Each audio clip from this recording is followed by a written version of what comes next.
শফিকুল ইসলাম সাহেব ২ নং ওয়ার্ডের বাসিন্দা, ২ নং খেজুরতলার এবং নাটেশ্বর ইউনিয়নের বাসিন্দা। আজকে একটা জিনিস আমি সাংবাদিক হিসেবে অবাক হচ্ছি যে ওনার জানাজার মধ্যে আমার মনে হয় সোনামুড়ি বাজারের 80% মানুষের উপরে আসছে যে ব্যবসায়ী, মানে উনি একটা সুনাম কুড়িয়েছেন। এই সুনামটা যাতে করে আল্লাহ পরকালে এই সুনামটার উসিলা করে আল্লাহ ওনাকে পরকালে নাজাতের ব্যবস্থা করে।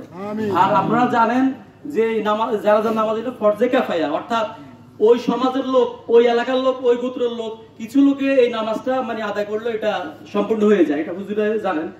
আর আরেকটা কথা, সূরা বাকারার 255 নম্বর আয়াতে আল্লাহ বলছেন যে লাউ মাফিস সামাওয়াতি ওয়া মাফিল আরদ, অর্থাৎ নবমণ্ডল এবং ভূমণ্ডলে যা কিছু বিরাজমান এবং যা কিছু রয়েছে সকল কিছু হলো সৃষ্টিকর্তা।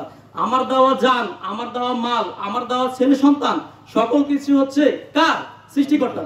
তাই আমরা আমাদের আখিরি ঠিকানা, আখিরি গন্তব্য যাতে করে সৃষ্টিকর্তার মহান কৃপায় আমরা যেতে পারি অনন্তকালের যাত্রায়, সেহেতু সবাই এই জন্য শফিকুল ইসলাম সাহেবকে দোয়া করবেন আল্লাহ যাতে তাকে জান্নাতুল ফেরদাউসের শীর্ষস্থান নেক। উনি ওনার 2টা সুযোগ্য সন্তান রেখে গেছেন, রোবেল আর রাসেল, সেটা আমরা জানেন। আর এখানে উপস্থিত আছেন আমাদের বিভিন্ন রাজনৈতিক ব্যক্তিবর্গ সহ আমাদের একজন 71 সালের বীর মুক্তিযোদ্ধা গোলাম মোস্তফা ভূঁইয়া সহ আরো অসংখ্য অনেকে এসেছেন। বাবলু ভাই এসেছেন, বাবলু ভাইও আমাকে নিয়ে এসেছেন, এই জন্য ওনাকে ধন্যবাদ জানাচ্ছি। তো সবাই আমরা যে সবার অবস্থান থেকে ওনার জন্য দোয়া করবো আল্লাহ তাআলা যাতে ওনাকে জান্নাতুল ফেরদাউসের শীর্ষস্থান দাখিল করেন, এই বলে আমি আমার কথা শেষ করতেছি। ধন্যবাদ।